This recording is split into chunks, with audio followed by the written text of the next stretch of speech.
Hello everyone. पिछले lecture में हमने टाइप्स ऑफ एस्टिमेशन के बारे में डिस्कशन कर रहे थे हम लोग।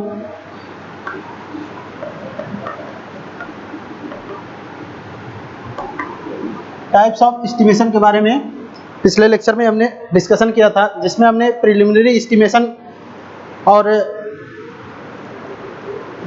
प्लिंथ एरिया एस्टिमेशन के बारे में डिस्कशन किया था। आज हम लोग उसके आगे मेथड्स के बारे में डिस्कशन करेंगे। Detail estimate,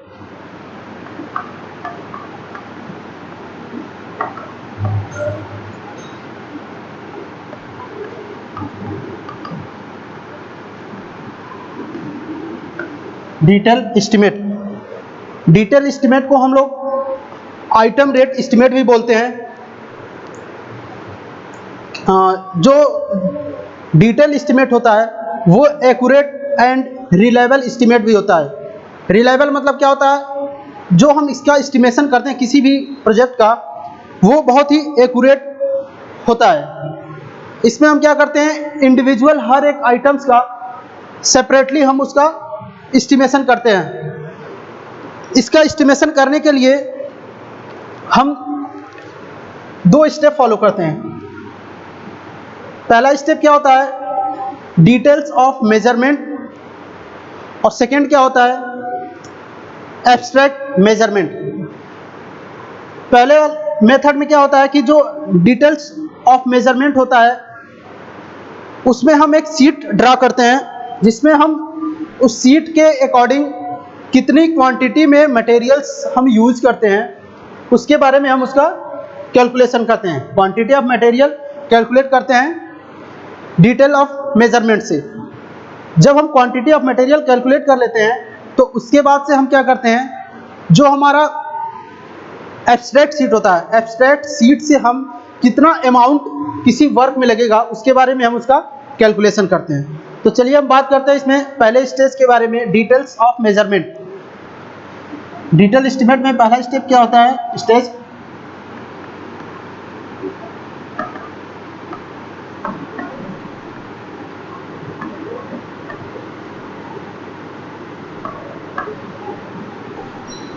details of measurements. इसमें हम क्या करते हैं, कोई भी वर्क करेंगे, चाहे वो एक्सकेवेशन वर्क हो, चाहे वो ब्रिक वर्क हो या कंक्रीट वर्क हो, चाहे वो फ्लोरिंग या प्लास्टरिंग, कोई भी वर्क करेंगे तो उसमें जो हम मटेरियल्स यूज करेंगे उसकी क्वांटिटी हम कैलकुलेट करते हैं। तो इसके लिए जो हम शीट ड्रा करते हैं उसके बारे में पहले हम डिस्कशन करते हैं। तो हम डिटेल ऑफ मेजरमेंट में जो शीट ड्रा करते हैं वो किस तरीके से ड्रा करते हैं इसके बारे में हम डिस्कशन कर रहे हैं।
ये हमारा डिटेल्स ऑफ मेजरमेंट होता है।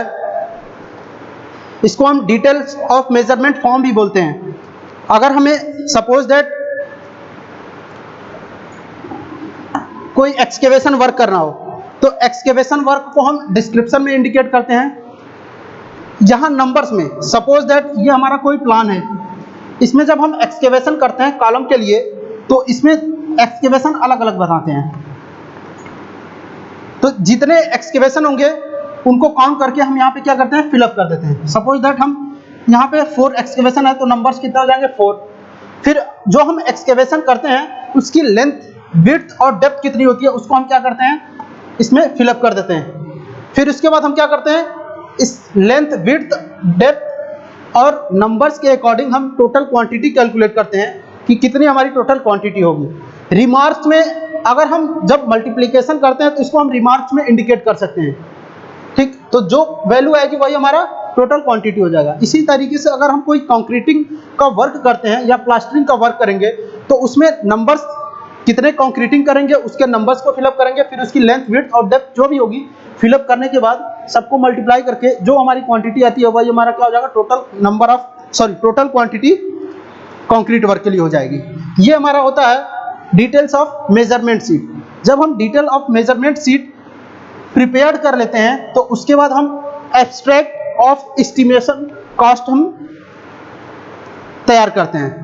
तो नेक्स्ट हम क्या करते हैं, एब्स्ट्रैक्ट शीट प्रिपेयर करते हैं। सेकेंड स्टेज क्या होता है,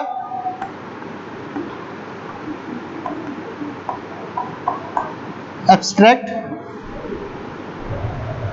इसमें हम क्या करते हैं, जो हम क्वांटिटी हम कैलकुलेट करते हैं डिटेल ऑफ मेजरमेंट शीट के, उसके अकॉर्डिंग हम क्या करते हैं, टोटल अमाउंट कैलकुलेट करते हैं।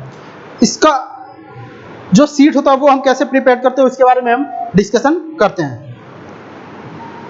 तो इसका शीट हम कैसे प्रिपेयर करते हैं, पहला कॉलम इसमें क्या हो जाएगा, आइटम नंबर्स, सेकंड हो जाएगा डिस्क्रिप्शन, थर्ड हो जाएगा क्वांटिटी,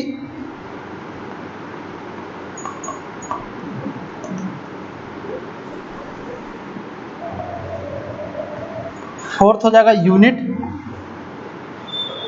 नेक्स्ट हो जाएगा रेट और लास्ट में amount.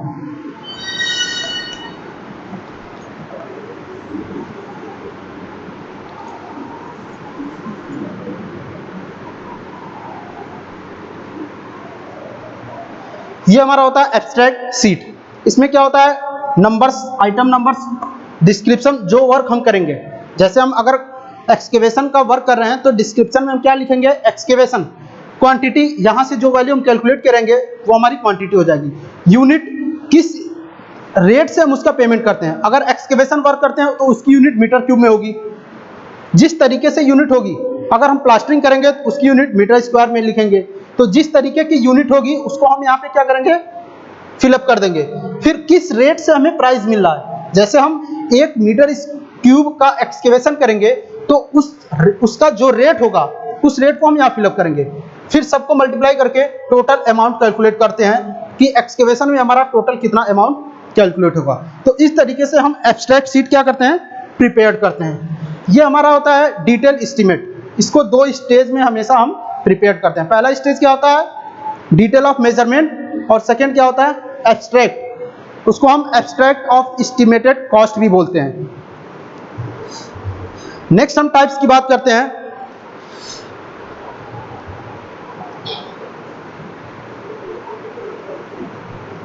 Cubicle rate estimate.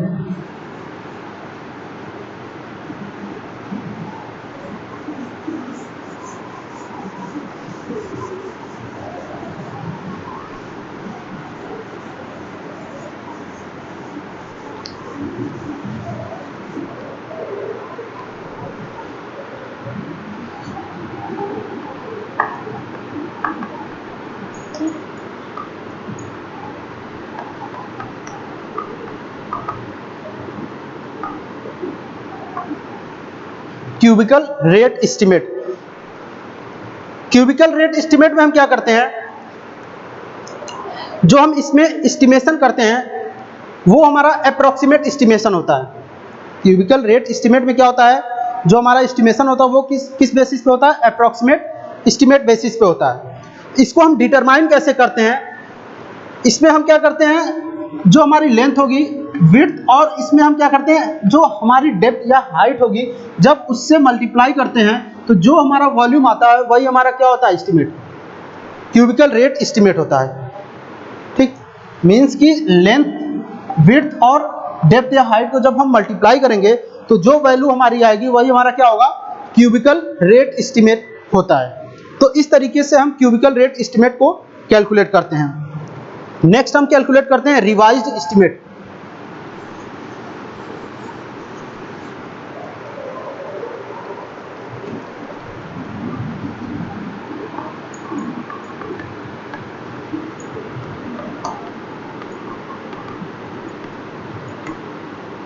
Revised estimate. Revised estimate हम कब प्रिपेयर करते हैं? जब हमारा कंस्ट्रक्शन वर्क कंप्लीट होता है।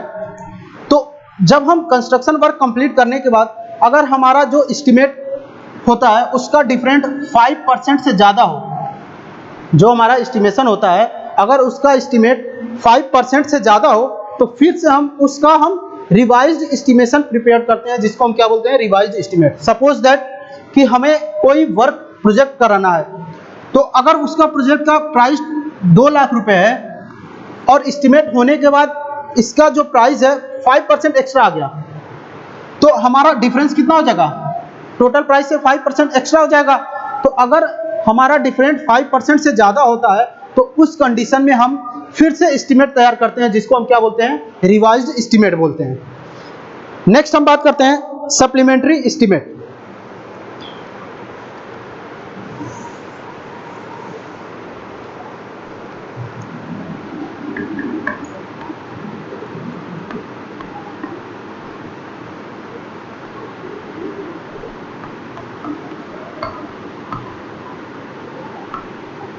सप्लीमेंट्री एस्टीमेट क्या होता है? जब हम कोई एस्टीमेट तैयार करते हैं किसी भी प्रोजेक्ट का, तो उसमें हम एक्स्ट्रा वर्क लेकर के एस्टिमेशन नहीं तैयार करते हैं। तो उस कंडीशन में जो हमारा सप्लीमेंट्री एस्टीमेट होता है उसमें हम क्या करते हैं? जब हम ओरिजिनल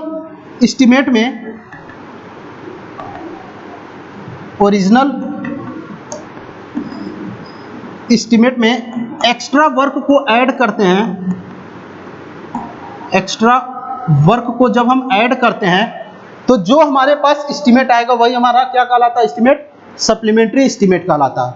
मीन्स कि अगर हम कोई ओरिजिनल एस्टीमेट हमारे पास है, उस ओरिजिनल एस्टीमेट को प्रिपेयर करने के बाद उस वर्क को करने में कोई एक्स्ट्रा वर्क ऐड हो रहा है, तो उस कंडीशन में जो हमारा टोटल एस्टीमेट आएगा वही हमारा एस्टीमेट क्या होगा?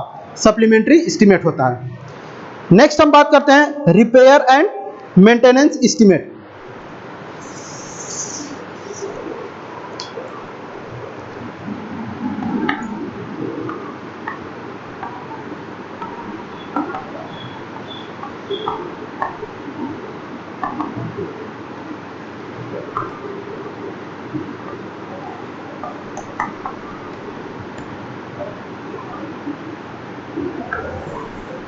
Repair and maintenance estimate.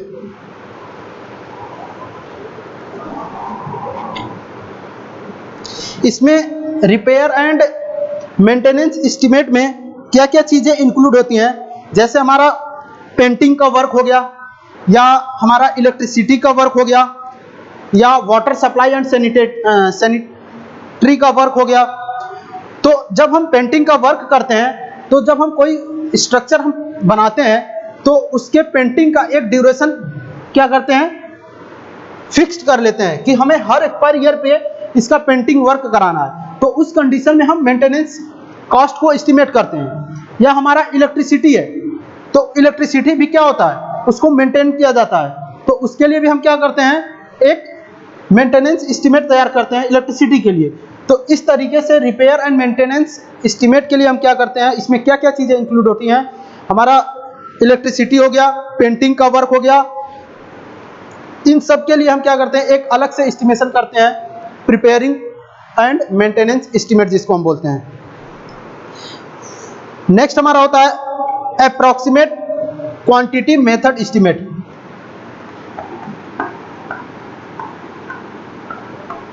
Approximate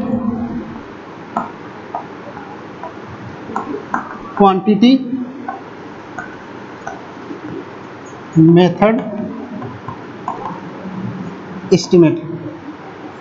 approximate quantity method estimate को हम क्या बोलते हैं? प्रोबेबल एस्टिमेट बोलते हैं। जो हमारी प्रोबेबल कॉस्ट होती है वही हमारा कॉस्ट क्या कहलाता है? अप्रॉक्सीमेट क्वांटिटी मेथड एस्टिमेट कहलाता है। इसमें हम क्या करते हैं?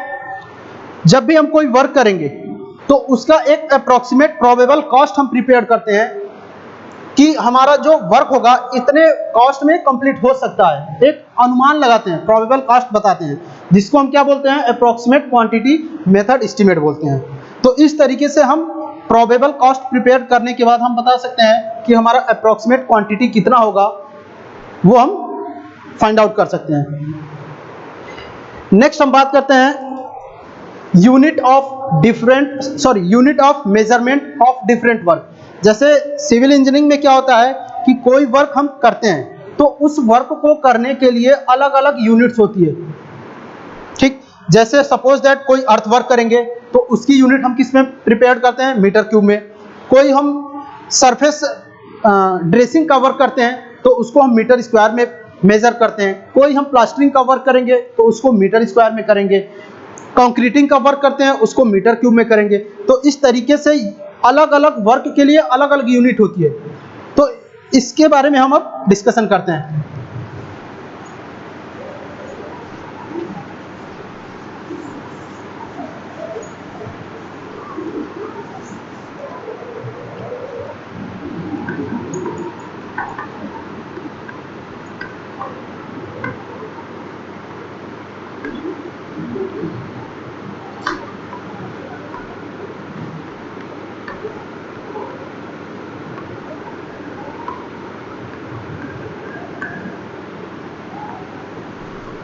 यूनिट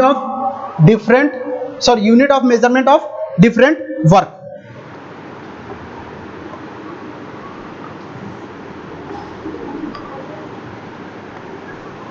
अब इसमें कौन कौन से ऐसे वर्क होते हैं जो मीटर क्यूब में हम मेजर करते हैं, कौन से ऐसे वर्क होते हैं जिसको हम मीटर स्क्वायर में मेजर करते हैं। तो जितने अर्थ वर्क से रिलेटेड वर्क हम करते हैं तो वो सारे, उसकी सारी यूनिट हम किस में मेजर करते हैं, मीटर क्यूब में। जितने भी अर्थ वर्क से रिलेटेड हम वर्क करते हैं कंस्ट्रक्शन में, उसकी यूनिट हम किस में मेजर करते हैं, मीटर क्यूब में। तो सबसे पहले हमारा क्या हो जाएगा, अर्थ वर्क, उसकी यूनिट हम किस में मेजर करते हैं, मीटर क्यूब में। सपोज दैट हमें कोई बिल्डिंग कंस्ट्रक्ट करनी है तो उसके लिए सबसे पहला वर्क हम क्या करते हैं, अर्थ वर्क करते हैं, उसका एक्सकेवेशन करते हैं। तो उसमें लेंथ भी होती है, विड्थ भी होती है और डेप्थ भी होती है। तो इसीलिए उसकी यूनिट हम किस में मेजर करते हैं, मीटर क्यूब में करते हैं। तो इसी तरीके से रॉक एक्सकेवेशन,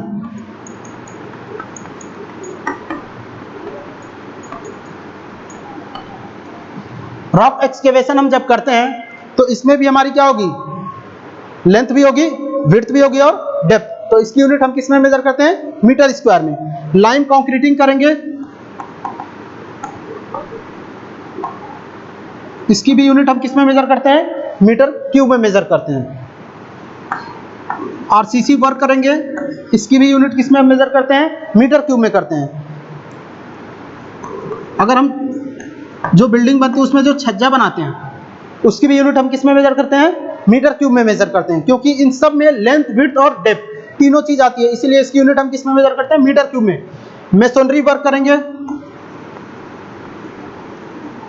इसको भी हम क्या करेंगे, मीटर क्यूब में ही मेजर करते हैं। इसी तरीके से अगर हम मीटर स्क्वायर की बात करें तो मीटर स्क्वायर में क्या क्या चीज मेजर करते हैं, सरफेस ड्रेसिंग का वर्क, सीलिंग का वर्क, पार्टीशन वॉल हो गया, इन सब की यूनिट हम किस में मेजर करते हैं, मीटर स्क्वायर में। तो मीटर स्क्वायर में क्या क्या चीजें आती हैं,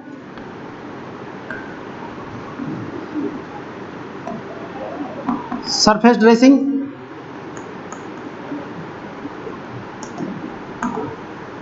पार्टीशन वॉल,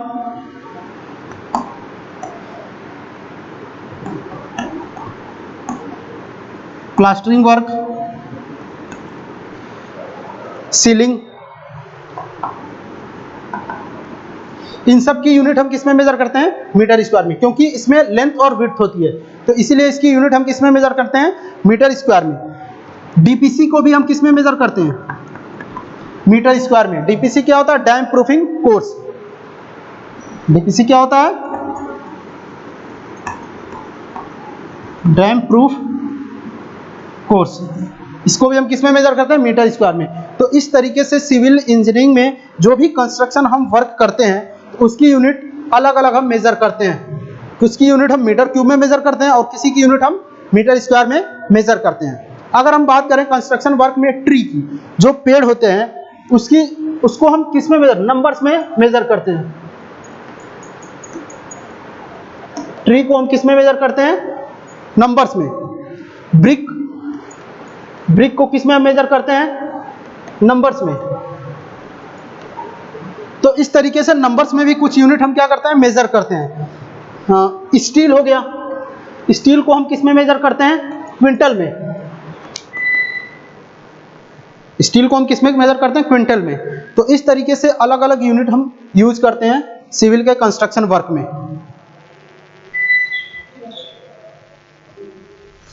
नेक्स्ट हम बात करते हैं, जब हम बिल्डिंग का एस्टीमेट तैयार करते हैं तो कुछ उसमें टर्म्स यूज किए जाते हैं, उसके बारे में हम डिस्कशन करते हैं। नेक्स्ट हमारा टॉपिक है terms related to building estimate.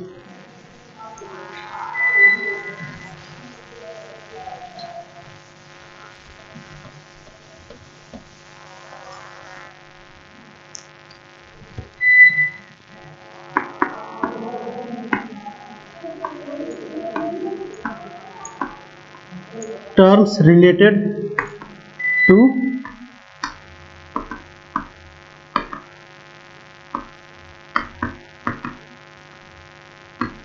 Building estimate. जब हम किसी बिल्डिंग का एस्टीमेट प्रिपेयर करते हैं तो उसमें कुछ टर्म्स यूज किए जाते हैं, उसके बारे में हम डिस्कशन करते हैं। सबसे पहले आता है वर्क वैल्यू।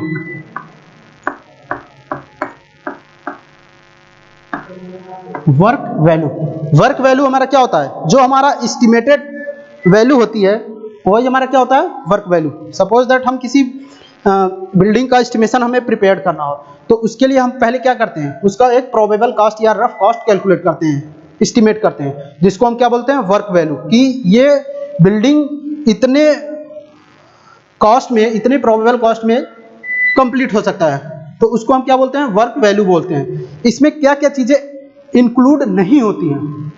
तो इसमें जो हमारा कंटिजेंसी चार्जेस होता है उसको हम इंक्लूड नहीं करते हैं। टूल्स और इक्विपमेंट्स जो हम यूज करते हैं उसको हम इसमें इंक्लूड नहीं करते हैं। तो ये चीजें हम छोड़ देते हैं। जब भी हम एस्टीमेट प्रिपेयर करते हैं उसमें वर्क वैल्यू में हमेशा कंटिजेंसी चार्जेस और जो हमारा टूल्स और इक्विपमेंट्स होता है उसको हम मेजर नहीं करते हैं। क्या क्या मेजर नहीं करते हैं? कंटिजेंसी चार्जेस इंक्लूड नहीं करते हैं, फिर टूल्स एंड इक्विपमेंट, ये क्या होता है? एक्सक्लूडेड होता है, इसको हम इंक्लूड नहीं करते हैं।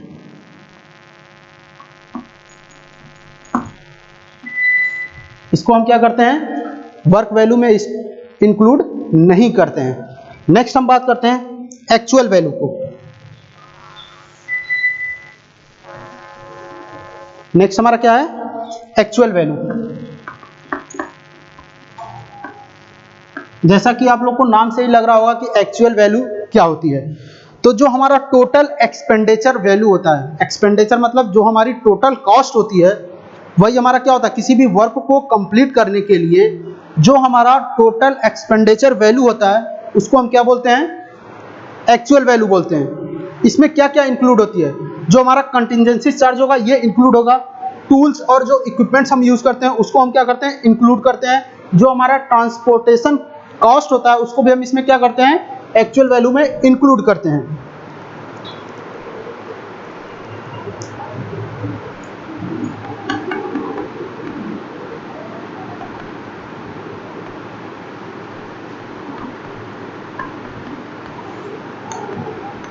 जो हमारा टोटल एक्सपेंडिचर कॉस्ट होता है वही हमारा क्या होता है? एक्चुअल वैल्यू कहलाता है। तो किसी भी वर्क में जो एक्सपेंडिचर कॉस्ट होता है वही हमारा क्या होता है? एक्चुअल वैल्यू होता है। इसमें क्या क्या चीजें इंक्लूड होती हैं? जो हमारा कंटिजेंसी चार्जेस होगा,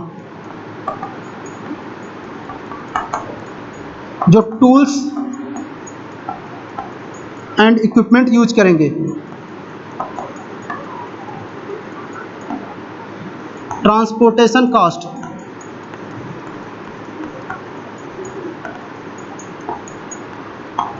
ये सारी वैल्यू क्या होती है? इंक्लूड होती है।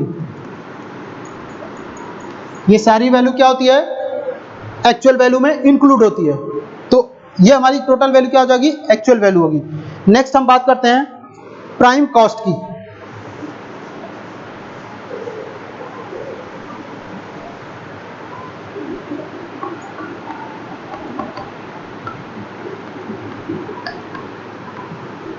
नेक्स्ट हमारा क्या है, प्राइम कॉस्ट। प्राइम कॉस्ट क्या होता है, जो रॉ मटेरियल और डायरेक्ट लेबर कॉस्ट होता है वो हमारा क्या होता है, प्राइम वैल्यू होता है।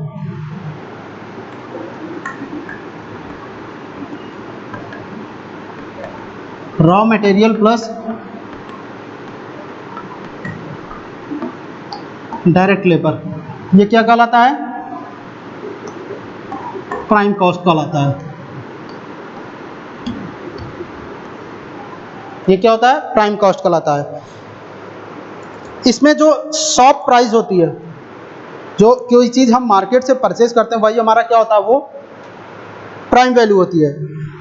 जब भी हम एस्टिमेशन प्रिपेयर करते हैं तो उसमें क्या होता है कि जो हमारी वाटर सप्लाई या सैनिटरी फिटिंग होती है या हमारा जो भी इलेक्ट्रिसिटी फिटिंग होती है, ये सब चार्जेस क्या होते हैं, बिल्डिंग एस्टीमेट में इंक्लूड नहीं किए जाते। क्योंकि जब हम एस्टिमेशन तैयार करते हैं तो जब हमारा कंस्ट्रक्शन वर्क कंप्लीट होता है तो हमें कोई आइडिया नहीं होता है कि हमें कहाँ पर वाटर सप्लाई करनी है, कहाँ पे सैनिटरी फिटिंग करनी है, इसका हमें कोई आइडिया नहीं होता है। तो इसलिए इसमें हम क्या करते हैं, केवल रॉ मटेरियल और जो डायरेक्ट लेबर कॉस्ट होता है उसी को हम क्या बोलते हैं, प्राइम कॉस्ट बोलते हैं। इन सब चीज़ों को हम क्या करते हैं, ऐड नहीं करते हैं।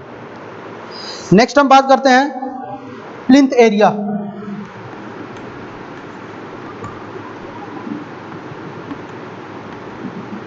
प्लिंथ एरिया, प्लिंथ एरिया के बारे में हमने कल पिछले लेक्चर में डिस्कशन किया था कि जो हमारा एक्सटर्नल डायमेंशन की वैल्यू के अकॉर्डिंग जो वैल्यू हमें मिलती है उसको हम क्या बोलते हैं, प्लिंथ एरिया बोलते हैं। इसको हमेशा एक्सटर्नल डायमेंशन के बेसिस पे कैलकुलेट करते हैं। जो प्लिंथ एरिया होता है इसको हमेशा हम क्या करते हैं, एक्सटर्नल डायमेंशन के बेसिस पे कैलकुलेट करते हैं प्लिंथ एरिया। इसमें क्या क्या चीज़ें इंक्लूड होती हैं, जो हमारा एरिया ऑफ फ्लोर होगा या जो हमारा एरिया ऑफ वॉल होगा, जो हमारा लिफ्ट होगा या एरिया ऑफ पोर्च, ये सारी वैल्यू क्या होती है, हमारे प्लिंथ एरिया में क्या होती है, इंक्लूड होती है। तो इसमें क्या क्या चीज़ें इंक्लूड होंगी, area of wall plus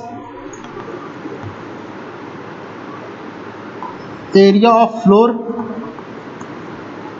plus lift, ये सब वैल्यू क्या होती है, प्लिंथ एरिया में इंक्लूडेड होती है।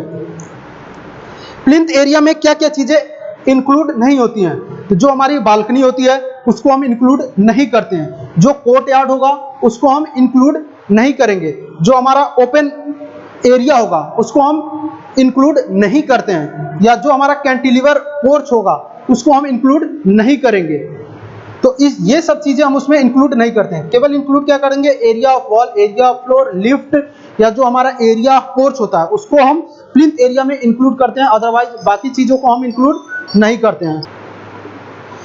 तो प्लिंथ एरिया में अब क्या चीज़ हम इंक्लूड नहीं करते हैं, एक तो बालकनी,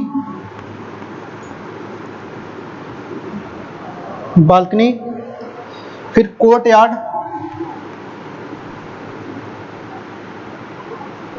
फिर उसके बाद ओपन एरिया, ये सब चीज़ें क्या होती हैं, इंक्लूड नहीं होती हैं प्लिंथ एरिया में। नेक्स्ट हम बात करते हैं फ्लोर एरिया।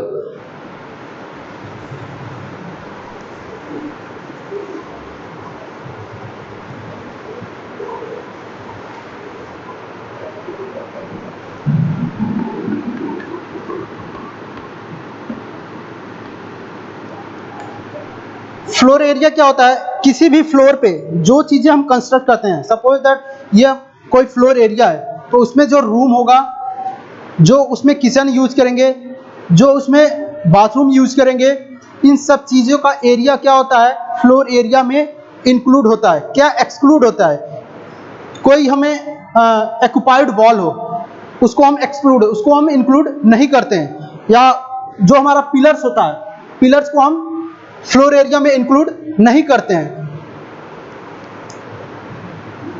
फ्लोर एरिया में हम रूम का डायमेंशन इंक्लूड करते हैं, जो बाथरूम होता है उसका एरिया इंक्लूड करते हैं, किचन, इन सब एरिया को हम इंक्लूड करते हैं किसमें? फ्लोर एरिया में। केवल जो हमारा एरिया ऑक्युपाइड बाय वॉल होता है,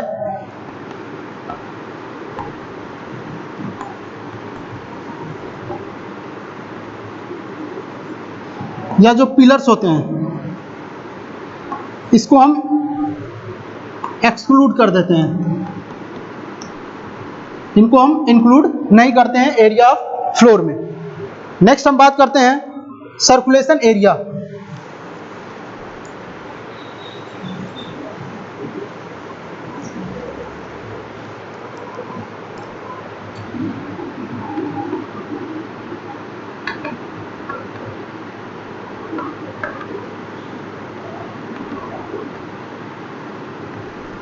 सर्कुलेशन एरिया, सर्कुलेशन एरिया में क्या चीज़ें इंक्लूड होती हैं कि जो चीज़ जो हम मूवमेंट के पर्पज से हम यूज करते हैं, उसको हम क्या करते हैं? सर्कुलेशन एरिया में इंक्लूड करते हैं। ये दो तरीके का हो सकता है, या तो हॉरिजॉन्टल मूवमेंट हो सकता है या तो वर्टिकल मूवमेंट हो सकता है। जो एरिया हम मूवमेंट के पर्पज से यूज करते हैं वो हमारा एरिया क्या कहलाता है? Circulation area. ये कितने टाइप का हो सकता है? दो टाइप्स का। पहला क्या होता है? सर्कुलेशन एरिया हो सकता है, सॉरी हॉरिजॉन्टल एरिया हो सकता है, और सेकंड वन क्या हो सकता है? वर्टिकल सर्कुलेशन एरिया हो सकता है। पहला क्या होता है? हॉरिजॉन्टल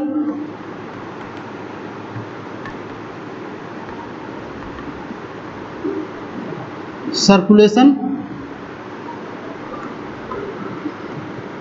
एरिया, सेकंड वन क्या होता है? वर्टिकल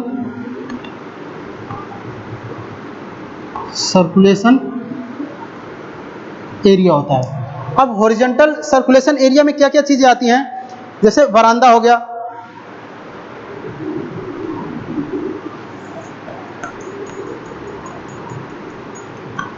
वरांदा हो गया, बालकनी हो गया, इन सब चीज़ों का हम यूज करते हैं हॉरिजॉन्टल मूवमेंट के लिए। या जो हमारा एंट्रेंस हॉल होता है, एंट्रेंस हॉल, इसको भी हम किस में कंसीडर करते हैं? हॉरिजॉन्टल सर्कुलेशन एरिया में इंक्लूड करते हैं।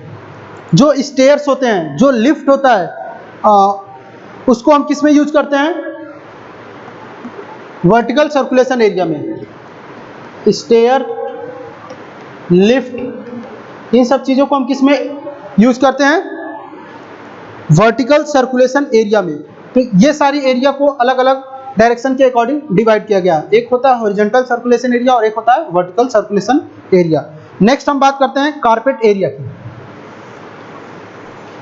पिछले लेक्चर में हमने कारपेट एरिया के बारे में डिस्कशन किया था कि कारपेट एरिया को हम इंटरनली डायमेंशन के बेसिस पे हम कैलकुलेट करते हैं।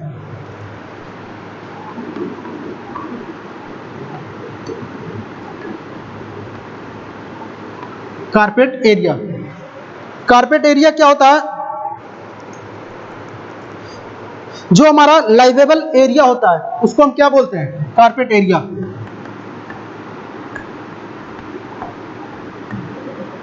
जो लाइवेबल एरिया होता है वो हमारा क्या होता है? कारपेट एरिया होता है। इसमें क्या क्या चीजें हम इंक्लूड नहीं करते हैं? तो जैसे हमारा बरामदा हो गया, या कॉरिडोर हो गया, या हमारा जो लिफ्ट हो गया, जो वॉशरूम हो गया, किचन हो गया, इन सब चीजों को हम कारपेट एरिया में इंक्लूड नहीं करते हैं।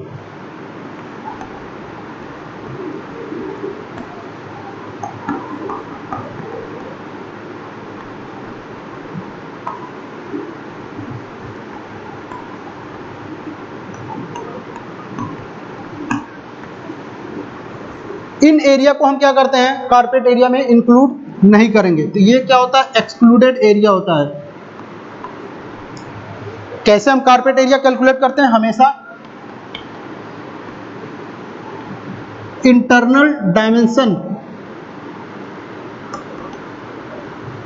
इंटरनल डायमेंशन से हम कारपेट एरिया को हमेशा कैलकुलेट करते हैं। किसी भी फ्लोर लेवल पे, किसी भी बिल्डिंग के फ्लोर लेवल पर अगर हमें कारपेट एरिया कैलकुलेट करना हो तो हमेशा इंटरनली डायमेंशन से हम कैलकुलेट करते हैं। बट इसमें वरांदा का जो एरिया होगा उसको हम इंक्लूड नहीं करेंगे, जो किचन वॉशरूम या जो हमारा लिफ्ट होता है उसको हम इंक्लूड नहीं करते हैं। नेक्स्ट हम बात करते हैं कि कारपेट एरिया में जैसे हम जो हमारा electricity, water supply, sanitary fitting या इलेक्ट्रिशियन का जो भी परसेंटेज होता है उसको हम एस्टिमेशन कॉस्ट में कितना परसेंट ऐड करते हैं। तो जब भी हम एस्टिमेशन कॉस्ट प्रिपेयर करते हैं तो उसमें हमेशा 20% हमारा क्या होता है, इलेक्ट्रिशियन का, फिर इलेक्ट्रिसिटी का, उसके बाद water supply and sanitary fitting का चार्ज हम ऐड करते हैं एस्टिमेशन में 20%। ये तीनों को ऐड करने के बाद 20% होता है। अगर हम इंडिविजुअली बात करें तो इंडिविजुअली में हम इलेक्ट्रिफिकेशन का हम कितना ऐड करते हैं, 8%। जो भी वाटर सप्लाई या सैनिटरी फिटिंग होती है उसको हम कितना ऐड करते हैं, 8% ऐड करते हैं। जो हमारा इलेक्ट्रिक एप्लियंस होता है उसको हम 4% ऐड करके डिवाइड करते हैं। तो टोटल कितना होता है, 8% हमारा इलेक्ट्रिफिकेशन हो गया, इलेक्ट्रिक एप्लियंस 8% हो गया, सॉरी 4%। जो हमारा वाटर सप्लाई और सैनिटरी फिटिंग होता है वो कितना होता है, 8% होता है। अगर हम इसको इंडिविजुअली बात करें तो इस तरीके से हम डिवाइड कर सकते हैं। अगर हम तीनों को ऐड करने के बाद बात करें तो वो कितना होता है, हमारा 20% होता है। तो इस तरीके से जब हम एस्टिमेशन प्रिपेयर करते हैं तो उसमें 20% एक्स्ट्रा कॉस्ट क्या ऐड करते हैं, इलेक्ट्रिफिकेशन का, इलेक्ट्रिक एप्लियंस का, वाटर सप्लाई और सैनिटरी फिटिंग का। अगर हम इंडिविजुअली बात करें तो इलेक्ट्रिफिकेशन का 8% होता है, फिर उसके बाद इलेक्ट्रिक एप्लियंस 4% होता है, उसके बाद वाटर सप्लाई और सैनिटरी फिटिंग 8% होता है। ये कभी कभी आपके कंपटीशन एग्जाम में ऑब्जेक्टिव क्वेश्चन पूछता है कि हम जो एस्टिमेशन प्रिपेयर करते हैं उसमें हमारा इलेक्ट्रिफिकेशन कितना परसेंट ऐड होता है, या तुम्हारा हमारा इलेक्ट्रिक एप्लियंस कितना परसेंट ऐड होता है, या जो हमारा वाटर सप्लाई या सैनिटरी फिटिंग होता है वो कितना परसेंट ऐड होता है। तो इसको अगर इंडिविजुअली पूछेगा तो हम इंडिविजुअली बताएंगे, अगर टोटल पूछेगा तो कितना होता है, 20% होता है। तो इस तरीके से ये सारे टर्म्स हम यूज करते हैं, रिलेटेड टर्म्स यूज करते हैं किसी भी बिल्डिंग के एस्टिमेशन में। जब हम बिल्डिंग का एस्टिमेशन कर लेते हैं तो हमें एक आइडिया मिल जाता है कि हमारा टोटल कॉस्ट उस कंस्ट्रक्शन वर्क में कितना लगेगा। तो इस तरीके से हम किसी भी बिल्डिंग का हम एस्टिमेशन कॉस्ट या जो हमारा प्रोबेबल कॉस्ट होता है या जो हमारा रफ कॉस्ट होता है उसका हमें आइडिया लग जाता है।